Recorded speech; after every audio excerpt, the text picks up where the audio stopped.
عطا فرمانے والے ہیں۔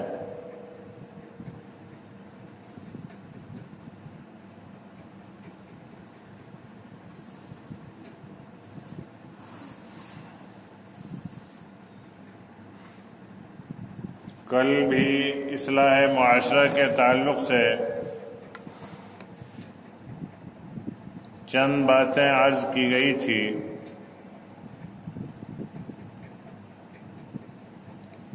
آج بھی اسی تعلق سے چند باتیں عرض کرنی ہیں۔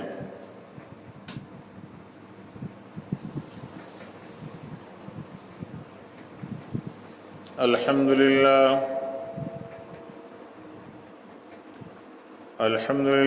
نحمدہ ونستعینہ ونؤمن بہ ونتوکل علیہ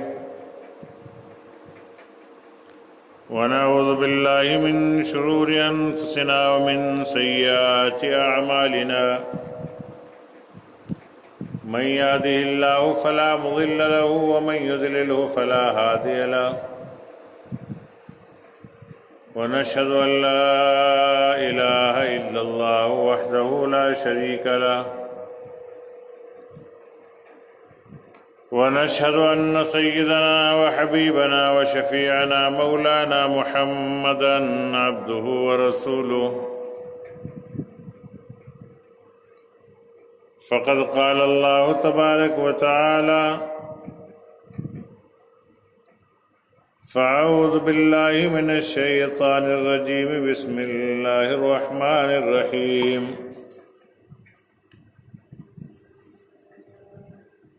فلما نسوا ما ذكروا به صدق الله مولانا العظيم وصدق رسوله النبي الكريم ونحن على ذلك لمن الشاهدين والشاكرين والحمد لله رب العالمين۔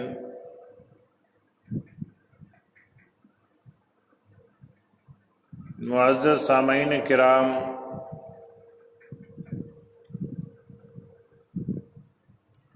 اصلاح معاشرہ ایک اہم فریضہ ہے۔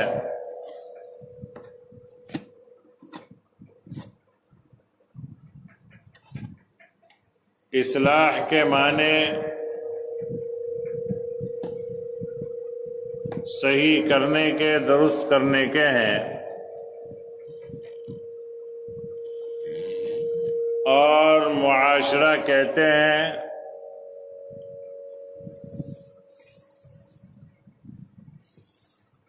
زندگی گزارنے کو۔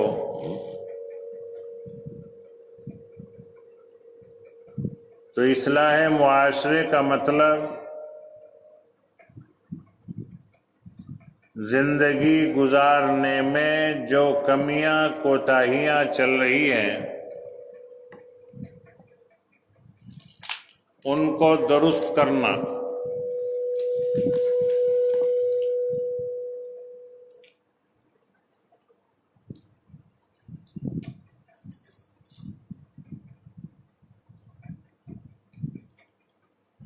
اللہ رب العالمین نے قرآن پاک کے اندر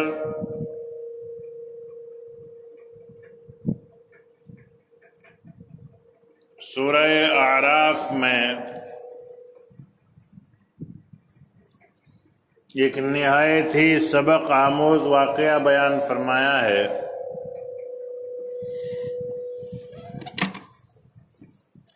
یوں تو قرآن پاک کی ہر ایک آیت شریفہ،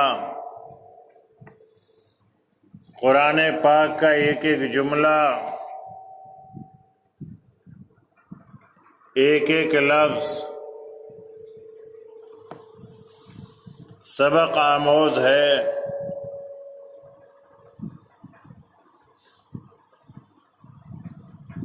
لیکن اصلاح معاشرے کے تعلق سے یہ واقعہ کامل رہنمائی کرتا ہے۔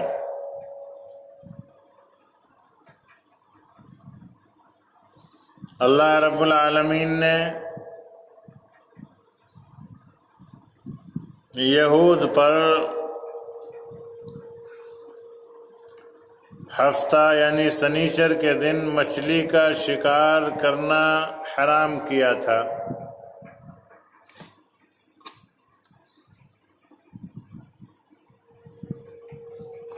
سورہ اعراف میں اس کا ذکر کیا ہے رب العالمین نے۔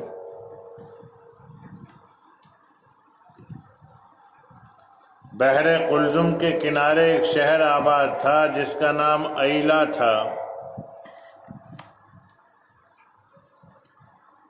تو ایلا شہر کے رہنے والوں کے لیے رب العالمین نے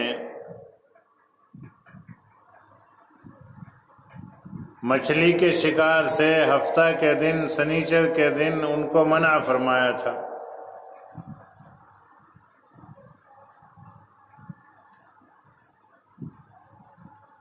وہاں کے باشندے نافرمانی کے عادی ہو گئے تھے، جیسے آج کل ہم ہیں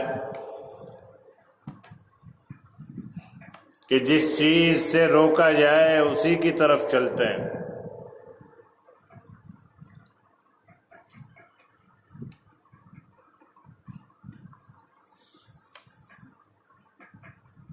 اللہ رب العالمین کی طرف سے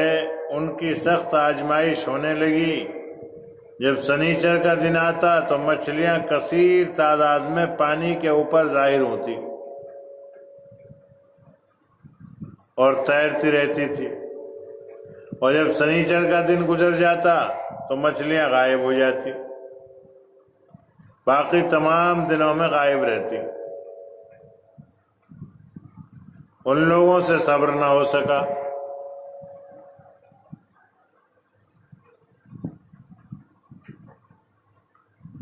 اور یہ حیلہ نکالا کہ سمندر کے کنارے حوض بنا دیے، اور سمندر سے حوض میں پانی آنے کے لیے چھوٹی چھوٹی نالیاں بنا دی۔ جب سنیچر کا دن ہوتا اور مچھلیاں ان حوضوں میں جمع ہو جاتی تو شام کے وقت نکلنے کا راستہ بند کر دیتے، اور اگلے دن اتوار کو جا کے وہ مچھلیاں پکڑ کر لاتے۔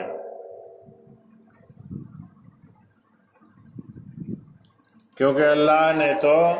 سنیچر کو ہی پکڑنے کو تو منع فرمایا تھا، اتوار کو پکڑنے کو منع تھوڑی کیا تھا۔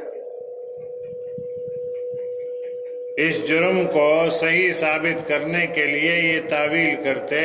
کہ ہم تو اتوار کے دن شکار کرتے ہیں، گویا اپنی اس حرکت سے اللہ رب العالمین کو دھوکہ دینا چاہتے تھے۔ جب انہوں نے اللہ رب العالمین کے صریح حکم کے خلاف حیلہ بازی شروع کی تو شہر کے باشندے 3 قسموں میں بٹ گئے۔ ایک قسم تو لوگوں کی وہ تھی جو حیلہ کی آڑ میں اللہ کے حکم کی خلاف ورزی کر رہی تھی، اور دوسری قسم لوگوں کی وہ تھی جو ان نافرمانوں کو آخر تک روکنے اور سمجھانے کی کوشش میں لگے ہوئے تھے، اور تیسری قسم لوگوں کی وہ تھی جو نہ تو اس گناہ میں شریک ہوئے اور نہ منع کرنے کے لیے زبان کھولی، بلکہ بالکل الگ تھلگ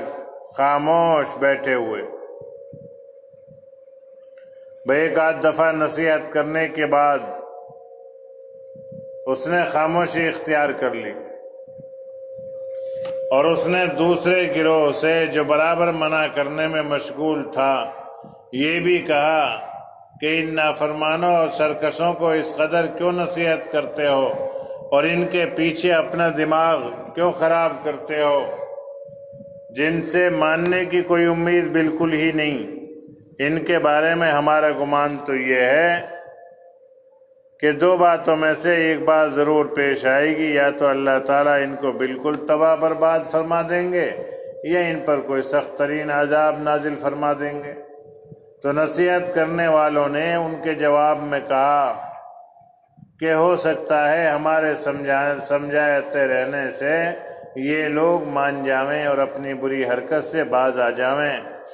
یا کم از کم اپنے پروردگار کے سامنے ہم یہ عذر تو پیش کر سکتے ہیں کہ ہم لوگوں نے آخر تک سمجھانے اور منع کرنے میں کوئی کوتاہی نہیں کی، پھر بھی انہوں نے نہیں مانا، تو اب ہمارا کیا قصور؟ تو منع کرنے والوں کی ہمت دیکھیے کہ مایوسی کے باوجود ان کا برابر تعاقب کرتے رہے، پیچھا کرتے رہے اور آخر تک ہمت نہیں ہاری۔ تو اللہ رب العالمین نے فرمایا کہ فلما نسوا ما ذکروا بہ، جب یعنی ان نالائقوں نے تمام نصیحتوں کو بھلا دیا اور کسی طرح کہنے سننے سے باز نہیں آئے اور سنی انسنی کر دی، تو ہم نے ان لوگوں کو تو بچا لیا جو نصیحت کرنے والے اور برائی سے روکنے والے تھے، اور ظالموں اور نافرمانوں کو سخت عذاب میں مبتلا کر دیا کہ مسخ کر کے ذلیل بندر بنا دیا۔ روایت میں آتا ہے کہ جب منع کرنے کے باوجود وہ لوگ باز نہ آئے تو منع کرنے والوں نے ان سے اپنے تمام تعلقات ختم کر دیے اور بالکل الگ تھلگ ہو گئے، یہاں تک کہ شہر کے 2 حصے کر کے اپنے درمیان اور نافرمانوں کے درمیان میں ایک دیوار بھی قائم کر لی۔ ایک رات جب یہ لوگ صبح کو اٹھے تو دوسری جانب کوئی آواز محسوس نہ ہوئی، تو دیوار کے اوپر چڑھ کر دیکھا تو وہ لوگ دمدار بندر بنے ہوئے تھے۔ پھر جب یہ لوگ دروازہ کھول کر اندر داخل ہوئے تو یہ لوگ ان میں سے کسی کو نہ پہچانتے تھے، مگر وہ لوگ اپنے رشتہ داروں کو پہچانتے تھے اور ان کو دیکھ کر روتے تھے، اور جب یہ لوگ کہتے کہ ہم نے تم کو روکا نہیں تھا تو دوسرے تو سر ہلاتے کہ ہاں آپ لوگوں نے کہا تھا۔ بالآخر 3 دن کے بعد وہ سب کے سب ہلاک کر دیے گئے۔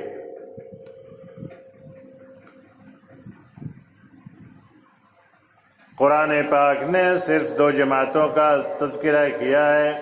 ایک نافرمانوں کا اور دوسرے نصیحت کرنے والوں کا، یعنی منع کرنے والوں کا، اور جو لوگ الگ تھلگ ہو کر خاموش رہے ان کے بارے میں کچھ نہیں فرمایا۔ اکثر مفسرین کی رائے یہ ہے کہ وہ بھی عذاب سے محفوظ رہے، کیونکہ انہوں نے نافرمانوں کی اس حرکت کو برا جانا، ان سے بالکل الگ رہے۔ البتہ ان کا یہ عمل کسی تعریف کا مستحق نہ تھا، اس لیے اللہ تبارک و تعالی نے ان کے ذکر سے سکوت فرمایا۔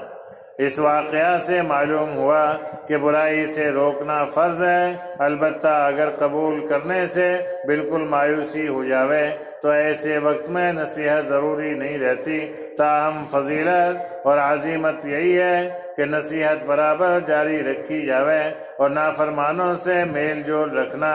اور گلے ملے رہنا کسی بھی حالت میں بھائیوں، دوستوں اور عزیزوں جائز نہیں۔ اللہ رب العالمین نے ارشاد فرمایا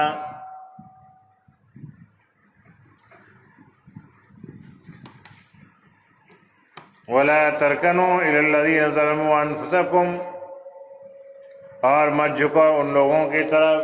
جو ظالم اور نافرمان ہیں، کبھی تم کو دوزخ کی آگ لگ جاوے اور اس وقت خدا کے سوا تمہارا کوئی مدد کرنے والا نہ ہو، پھر تمہاری کسی طرف سے حمایت بھی نہ کی جاوے۔ اس آیت شریفہ میں ظالموں اور نافرمانوں کی طرف ادنا جھکاؤ اور میلان سے بھی منع کیا گیا ہے، اور اس پر دوزخ کے عذاب کی وعید سنائی گئی ہے۔ ظالموں کی طرف جھکاؤ اور میلان کی تفسیر میں مفسرین رحمہ اللہ اجمعین کے اقوال مختلف ہے۔ حضرت قتادہ رحمۃ اللہ علیہ فرماتے ہیں کہ مراد اس سے یہ ہے کہ ظالموں سے دوستی نہ کرو، ان کا کہنا نہ مانو۔ حضرت سدی رحمۃ اللہ علیہ فرماتے ہیں کہ ظالموں کے ساتھ مداہنت نہ کرو، یعنی ان کے برے اعمال پر خاموشی اور رضا یا خوشی کا اظہار نہ کرو۔ حضرت اکرمہ رحمۃ اللہ علیہ فرماتے ہیں کہ ظالموں کی صحبت میں نہ بیٹھو۔ قاضی بیضاوی رحمۃ اللہ علیہ فرماتے ہیں کہ شکل و صورت، فیشن اور رہن سہن کے طریقوں میں ظالموں کا اتباع نہ کرو، یہ سب جو ہے ان تمام امور کی ممانعت ہے، یہ سارے کے سارے امور جو ہے ممانعت کے اندر داخل ہیں۔ نیز فرماتے ہیں کہ اس آیت میں ظلم کی حرمت کے لیے انتہائی شدت ہے جو زیادہ سے زیادہ تصور میں لائی جا سکتی ہے، کیونکہ ظالموں کے ساتھ صرف دوستی ہی کو منع نہیں فرمایا ہے بلکہ ان کی طرف ادنا درجے کے میلان اور جھکاؤ اور ان کے پاس بیٹھنے کو بھی قرآن پاک نے منع قرار دیا ہے۔ تفسیر قرطبی میں اس آیت شریفہ سے معلوم ہوا کہ اہل کفر اور اہل معصیت اور اہل بدعت کی صحبت سے اجتناب اور پرہیز واجب ہے، سوائے اس کے کہ کسی مجبوری کی بنا پر ان سے ملنا پڑے، اور حقیقت یہی ہے کہ انسان کی اصلاح و فساد میں سب سے بڑا دخل صحبت اور ماحول کا ہوا کرتا ہے۔ حضرت علامہ شبیر احمد صاحب عثمانی رحمۃ اللہ علیہ لکھتے ہیں، اس سے پہلے اللہ تبارک و تعالیٰ نے حد سے نکلنے کو منع کیا تھا، اب بتلاتے ہیں کہ جو لوگ ظالم حد سے نکلنے والے ہیں ان کی طرف تمہارا ذرا سا میلان اور جھکاؤ بھی نہ ہو، ان کی دوستی، صحبت، تعظیم اور ان کی تکریم اور ان کی تعریف و ثنا، ظاہری مشابہت، اشتراک عمل، ہر بات سے حسب مقدور جو ہے اپنی طاقت کے بقدر آدمی کو بچنا چاہیے۔ آگ کی لپٹ تم کو نہ لگ جاوے، پھر نہ خدا کے سوا تم کو کوئی بچانے والا ملے گا، نہ خدا کے سوا کوئی مددگار ملے گا، نہ خدا کی طرف سے کوئی مدد پہنچنے والی۔ ان آیات اور حدیث کی روشنی میں اب ہر شخص اپنے بارے میں خود ہی غور فرما لے کہ اس کا عمل اس کے مطابق ہے یا اس کے خلاف ہے۔ آج تو جو ہے ہم اس کو جو ہے بڑی خوش قسمتی سمجھتے ہیں، آج ہم اس کو اپنے لیے مسرت کا مقام سمجھتے ہیں، آج ہم اس کو جو ہے اپنے لیے بڑا اونچا مقام سمجھتے ہیں کہ صاحب میری دوستی فلاں ظالم سے ہے، میری رشتہ داری فلاں جابر سے ہے، میرا تعلق فلاں گنڈا گردی کرنے والوں سے ہے، میرا میل جول جو ہے فلاں بگاڑ کرنے والوں سے ہے۔ آج ہم اسے جو ہے بہت فخر سے گنتے ہیں، ہم تو یہ سمجھتے ہیں کہ ہمارا ان سے تعلق کا قائم ہو جانا بہت بڑی بات ہے۔ قرآن پاک نے اس کو صاف منع فرمایا ہے کہ ایسے لوگوں کی طرف تو جو ہے میل جول بھی نہ رکھو، ایسے لوگوں کے پاس بیٹھو بھی مت، ایسے لوگوں سے تعلق بھی نہ رکھو، ایسے لوگوں کا لباس بھی نہ پہنو، ایسے لوگوں کی طرف ذرا سا بھی جھکاؤ نہ رکھو۔ قرآن پاک نے اس کو صاف منع فرمایا ہے، اور پھر یہاں تک فرمایا کہ اگر تم نہیں مانو گے، ایسے ظالموں کی طرف جھکاؤ رکھو گے، جابروں سے تعلق رکھو گے، گنڈا گردی کرنے والوں سے میل جول رکھو گے یا ان سے رشتہ ناتا رکھو گے، تو پھر تم اپنا انجام سوچ لو کہ اللہ کے سوائے تمہارا مددگار کون ہے، اللہ کے سوائے تمہارا تعاون کرنے والا کون ہے، اللہ کے سوائے تمہیں بچانے والا کون ہے۔ مسلمانوں، اب بھی اپنی حالت پر تنبیہ ہوئی یا نہ ہوئی؟ اگر نہیں تو انا للہ پڑھیں، اگر ہوئی تو سبحان اللہ کہیں۔ ہر ایک آدمی کو اپنی اصلاح کی ضرورت ہے اور اصلاح ضروری ہے، اگر نہیں ہوئی تو پھر اصلاح کب شروع کی جاوے گی؟ کیا موت کا انتظار ہے؟ کیا اس وقت جو ہے ہم کچھ کر سکیں گے؟ جب موت آوے گی اس وقت جو ہے نہ اپنی اصلاح ہو پاوے گی، نہ گھرانے کی اصلاح کا موقع ملے گا، نہ محلے کی اصلاح کا موقع ملے گا۔ اے سربراہان قوم، اللہ تعالیٰ نے آپ کو قوم کی قیادت کا منصب عطا فرمایا ہے۔ آپ اپنی مخلصانہ کوششوں کے ذریعے سے قوم کی اصلاح کر سکتے ہو، اپنے معاشرے سے برائیوں اور غیر شرعی رسومات کا خاتمہ کر کے اس کو مثالی معاشرہ اور اسلام کا نمونہ بنا سکتے ہو۔ آپ کا یہ فریضہ ہے۔ اگر نئی نسل کسی غلط سمت کا رخ کر رہی ہے اور معاشرے میں کوئی برائی عام ہو رہی ہے تو آپ اپنی حکمت اور بصیرت و محبت اور شفقت سے اس کا رخ پھیرنے کی کوشش کریں، نہ یہ کہ اسے بے راہ روی اور برائی پر آپ بھی ان کے شریک ہو جائیں، آپ بھی ان کے معاون بن جائیں اور ان کی حوصلہ افزائی کرنے لگیں، یا خاموش تماشائی بن کر بیٹھ جائیں۔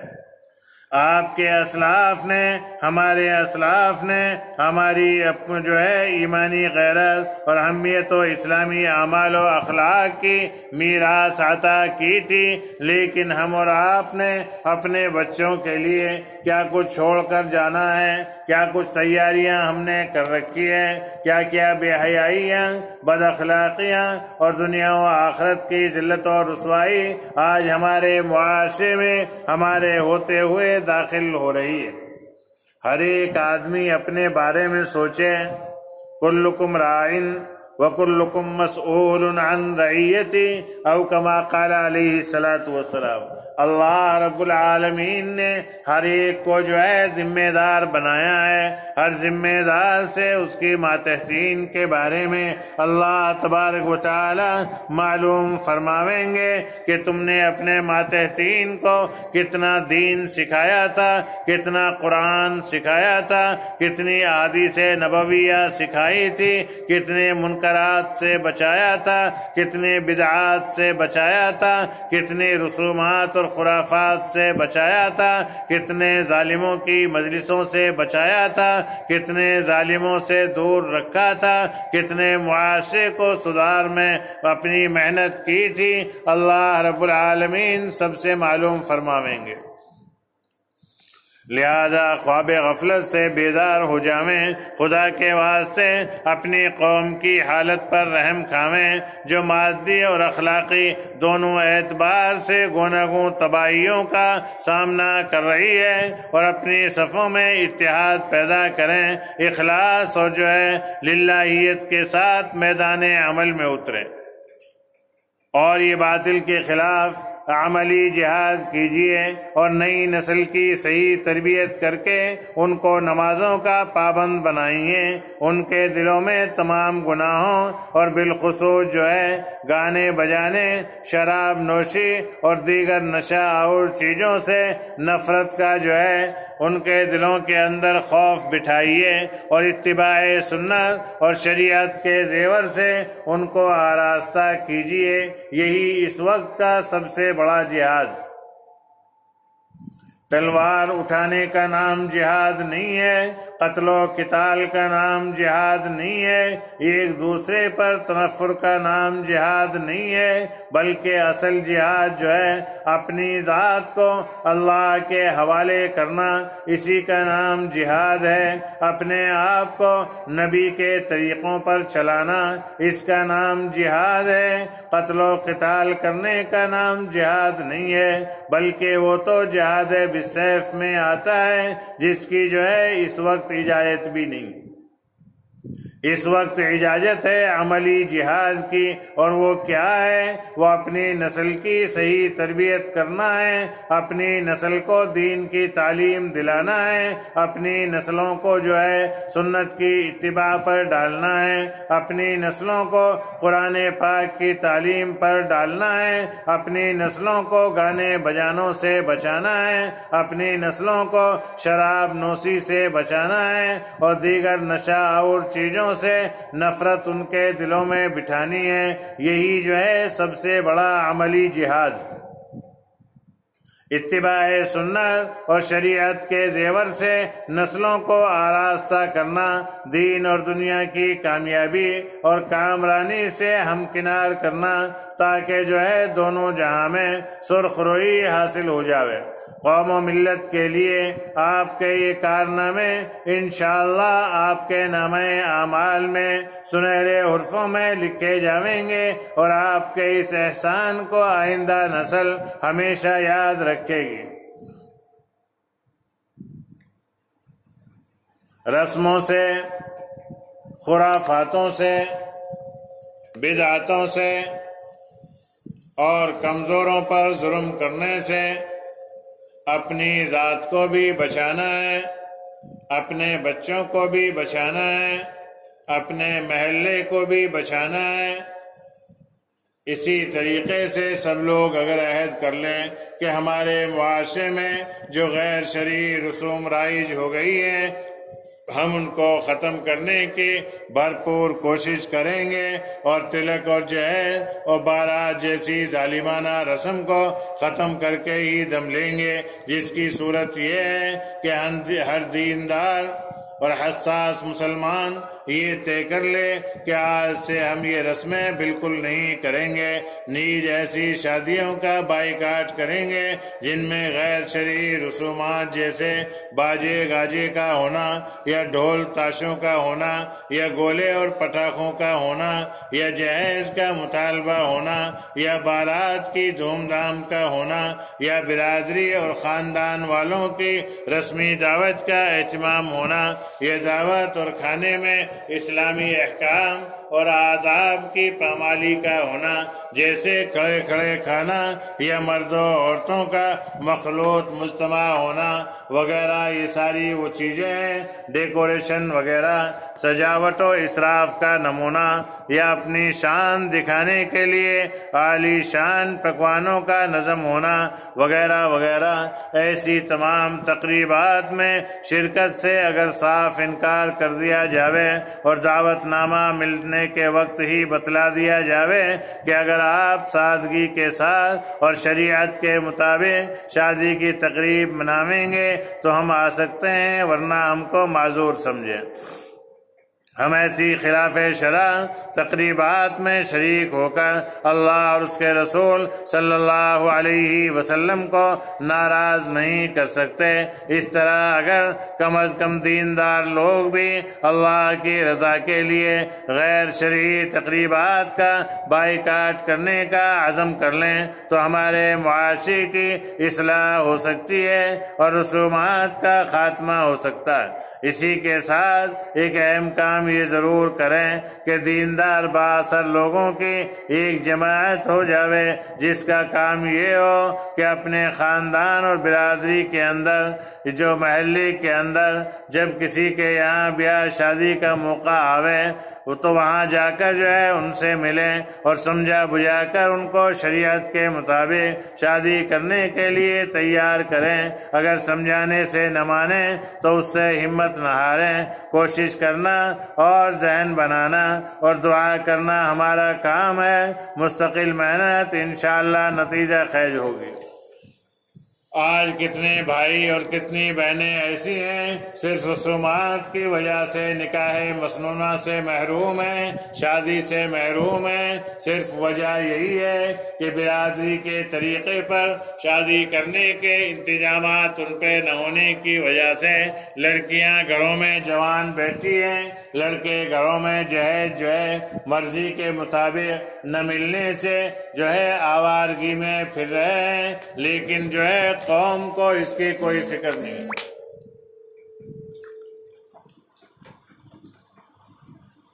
فکر کرنے والے اتنے بے فکر بیٹھے ہیں، اتنی بے فکری کی نیند سو رہے ہیں کہ نہ انہیں دن میں فکر ہے نہ رات میں فکر ہے۔ لڑکیاں بھاگ رہی ہیں لیکن کوئی فکر نہیں ہو رہا ہے کہ بھاگنے کی اصل وجہ کیا ہے۔ لڑکے آوار گردی کر رہے ہیں لیکن قوم کو فکر نہیں ہے اور سوچ نہیں ہے کہ آوار گردی کیوں ہو رہی ہے، یہ آوارگی کیوں عروج پر چل رہی ہے۔ لڑکا ہو یا لڑکی، بالغ ہونے پر نکاح کا ہونا لازم ہے، ضروری ہے، لیکن اب یہ رسومات قبیحہ اور برادر کے اندر یہ چال و چلن ایسا ہو گیا ہے کہ ہر ایک آدمی یہی کہتا نظر آتا ہے کیا کریں صاحب، کچھ تو ہونا چاہیے۔ بھائیو، دوستو، بزرگ عزیزوں،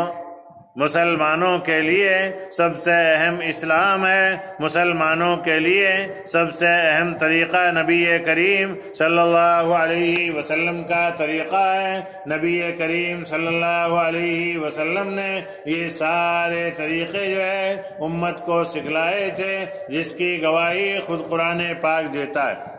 لِيُظْهِرَهُ عَلَى الدِّينِ كُلِّهِ، آپ صلی اللہ علیہ وسلم نے تمام اعمال کو امت کے لیے کر کر دکھلا دیا تھا کہ دیکھو جب بیوی فاطمہ کا نکاح کا وقت آیا تو آپ صلی اللہ علیہ وسلم نے کس سادگی سے آپ کا نکاح کیا تھا۔ آج ہماری بہن یہ بیٹیاں حضرت فاطمہ سے افضل نہیں ہو سکتی ہیں، ہمارے لڑکے حضرت علی سے افضل نہیں ہو سکتے ہیں، ہم جو ہے نبی کریم صلی اللہ علیہ وسلم سے نعوذ باللہ استغفر اللہ آپ سے بڑھ کر نہیں ہو سکتے ہیں۔ تو جب ہم آپ سے بڑھ کر نہیں ہیں تو آپ کی اتباع میں رہ کر ہمیں زندگی گزارنا یہی ہمارا اصل مقصد ہے۔ حضرت فاطمہ الزہرا رضی اللہ تعالی عنہا جیسی ہماری بہن یہ بیٹیاں نہیں ہیں، تو جب اتنی بھی نہیں ہیں تو پھر ہم ان سے بڑھ چڑھ کر بیاہ شادی کیسے کر سکتے ہیں؟ یہ بات ہر مسلمان کے ذہن میں بٹھانی ہے، اور یہ ذمہ داری ہے ذمہ دار لوگوں کی۔ امام ذمہ دار ہوتا ہے مسجد کے اعتبار سے، علماء ذمہ دار ہوتے ہیں علم کے اعتبار سے، محلے کے ممبران ذمہ دار ہوتے ہیں محلے کے اعتبار سے، برادر کے ذمہ دار ہوتے ہیں برادری کے اعتبار سے۔ اگر مسلمانوں کے معاشرے سے تلک چیز، یہ تلک ہے، یہ جہیز ہے اور یہ بارات ہے، یہ بیکار کی دعوتیں ہیں، اس جیسی رسمیں ختم ہو جاویں اور شادی کا جو طریقہ شریعت نے تعلیم فرمایا ہے وہ جاری اور رائج ہو جاوے، تو اس سے ایک طرف جو ہے سالانہ کروڑوں روپے کا بیکار ضائع ہونے سے بچ جاوے گا، ہزاروں آدمیوں کو سود کی لعنت سے نجات مل جاوے گی، سینکڑوں آدمیوں کی جائیدادیں نیلام یا گروے رکھنے سے بچ جاویں گی، دوسری جانب غیر مسلم لاکھوں کی تعداد میں اسلام قبول کرنے کے لیے تیار ہو جاویں گے، کیونکہ تلک کی رسم ہو، منگنی کی رسم ہو، انگوٹھی کی رسم ہو یا عیدی کی رسم ہو یا جہیز جیسی رسموں سے تنگ آ کر جو ہے ہر سال سینکڑوں جو ہے دلہنیں خودکشی کرنے پر مجبور ہو جاتی ہیں۔ جب اسلام کے اندر انہیں عزت و راحت کی زندگی دکھائی دے گی تو کون آدمی ایسا ہوگا جو اس سے اپنی زندگی کو شاداب کرنا نہیں چاہے گا؟ کون ایسا آدمی ہوگا جو سکون والی زندگی گزارنا نہیں چاہے گا؟ اور اگر اپنے گاؤں اور معاشرے کی اصلاح کی فکر نہیں کی گئی تو رفتے رفتے دیندار لوگوں کی زندگی سے بھی دین کے نکل جانے کا پورا اندیشہ ہے، اور اندیشہ ہی نہیں، آج کے دور میں پورا تجربہ ہے۔ خوب پورے رمضان کے روزے رکھتے ہیں،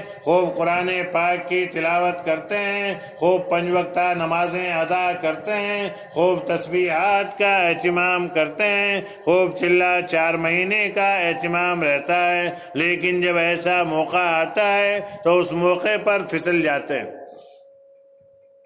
جب گھر کا ماحول دین کے خلاف ہوتا ہے تو دینداری رکھی رہ جاتی ہے، جب محلے کا ماحول دین کے خلاف ہوتا ہے تو تسبیحات رکھی رہ جاتی ہیں، جب دین کا ماحول محلے کے اندر نہیں ہوتا ہے تو پھر جو ہے دین کا دامن ہاتھ سے چھوٹ جاتا ہے۔ اللہ تبارک و تعالی ہماری دستگیری فرماویں، ہم سب کو اپنی مرضیات پر چلنے کی توفیق عطا فرماویں، اور دنیا و آخرت میں ہر بلا سے رب العالمین مامون اور محفوظ فرماویں، اور اللہ تبارک و تعالی ہر ایک کو اپنی اپنی ذات پر اپنے طور پر اصلاح کی فکر نصیب فرماویں۔ اگر جو ہے انفرادی طریقے سے بھی ہر آدمی اپنی اصلاح کی فکر میں لگ جاوے تب بھی انشاءاللہ ثم انشاءاللہ اصلاح معاشرہ بن جاوے گا۔ اور اگر جو ہے انفرادی طریقے پر اپنی اصلاح کی فکر نہ ہو تو بھائیوں، دوستوں، بزرگ عزیزوں، جو محلے کے ذمہ دار ہیں، جو برادری کے ذمہ دار ہیں، ان کو چاہیے وہ اپنی ذمہ داری کو نبھاویں، اللہ سے دعا کریں اور جو ہے لوگوں میں کوشش کریں۔ پھر دیکھیے کس طریقے سے ہمارے محلے میں، ہمارے شہر میں، ہماری برادری میں کیسے دین کا ماحول بنتا ہے اور کیسے جو ہے برائیاں ہم میں سے نکل جائیں گی۔ اللہ تبارک و تعالی ہم سب کو عمل کی توفیق نصیب فرمائے۔ اور خاص طور سے اس موقع پر ماں بہنوں سے گزارش ہے اور بازاروں میں بھیڑ لگانے والوں سے بھی گزارش ہے کہ وہ بازار میں بھیڑ بالکل نہ لگاویں اور اس سال جو ہے عید کو اتنی سادگی سے منا کر دکھلا دیں تاکہ آپ کا یہ محنت کا پیسہ اور آپ کی یہ محنت اور آپ کی کمائی کا یہ پیسہ یوں ہی ضائع نہ ہو جاوے اور بھیڑ لگانے کے عوض میں کہیں جیل کی ہوا کھانی نہ پڑ جائے اور کہیں مسلمانوں پر یہ الزام نہ آوے کہ صاحب دیکھو یہ قانون کو نہیں مانتے لہٰذا ان سے جبراً قانون منوانا ہے۔ اس لیے سبھی بھائیوں سے، سبھی ماں بہنوں سے اپیل ہے، گزارش ہے، درخواست ہے کہ اس بار عید کو بالکل سادہ منائیں۔ عید کے نام سے کوئی بازار میں خریدی نہ کی جائے، صرف روز مرہ کی کھانے پینے کی اشیاء جو ضروری ہیں وہ خریدی جائیں۔ اپنی عقل کو، اپنے نوجوانوں کو، اپنی ماں اور بہنوں کو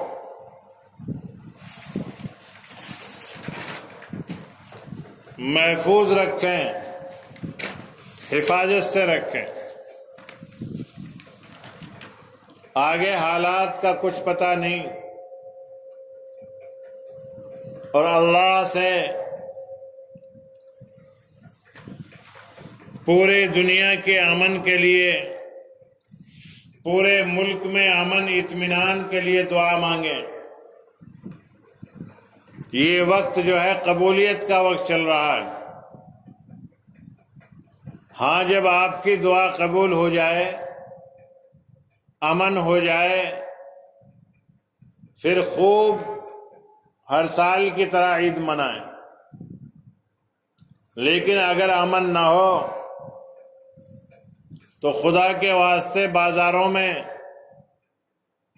بالکل نہ جائیں۔ دکانوں پر، بازاروں میں کیمرے لگے ہوئے، اگر وبائی امراض میں اضافہ ہوا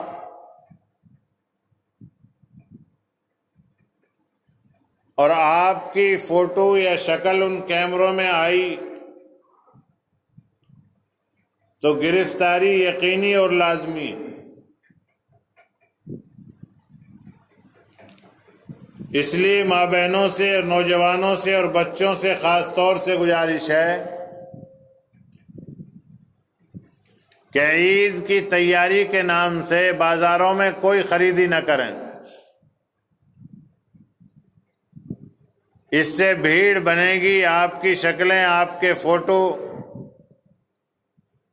کیمروں میں آئیں گے، الزام پھر یہ آئے گا کہ مسلمانوں نے اس وبا کو پھیلا دیا اور پھر گھر گھر گرفتاری ہوگی، اس وقت بچنا مشکل ہوگا۔ اس لیے گزارش ہے، درخواست ہے، ریکویسٹ ہے کہ اس سال عید کو بالکل سادہ منا لیں اور پھر یہ سوچیں کہ جب رمضان جیسے مقدس اور مبارک مہینے میں ہماری مسجدیں بند ہیں تو ہمیں کیا خوشی ہے، عید کے موقع پر ہماری عیدگاہ بند رہے ہمیں کیا خوشی ہے۔ اصل ایمان والے کو تو خوشی ہونی ہی نہیں چاہیے، اس سے برا وقت ہمارے لیے اور کیا آئے گا، اور اللہ کا عذاب اس سے خطرناک اور کیا ہوگا کہ ہمیں اللہ نے اپنے گھروں سے روک دیا، حکومت نے ہماری مسجدوں میں تالے لگوا دیے، اور ہم بے شرمی سے پھر بھی نئے جوتے نئے کپڑے خریدتے پھریں۔ اس سے بہتر ہے کہ اس پیسے کو غریبوں پر خرچ کریں یا اپنے آگے کے لیے جمع رکھیں، نہ جانے کب کیا کام آوے۔ اس لیے ہر روز یہ اعلان کیا جاتا ہے کہ اس سال عید کو بالکل سادہ منائیں، عید کے نام سے 1 روپیہ کی بھی خریدی نہ ہو، اللہ کا گھر بند ہو ہم اپنے گھروں کو سجائیں، یہ بے شرمی ہے۔ اللہ کے گھر میں جانا ہمارے لیے منع ہو اور ہم عید کی تیاری کریں، کس بات کی خوشی؟ اس لیے اس بات کو ذہن نشی کر لیں، ورنہ عید کے بعد پچھتاوے کے سوا کچھ نہیں ہوگا۔ کچھ باتیں عقل سے بھی سمجھیں، اشاروں سے بھی سمجھیں، اس لیے اٹھ جائیں، اللہ سے دعا مانگیں اور اپنی سحری سے فارغ ہوں۔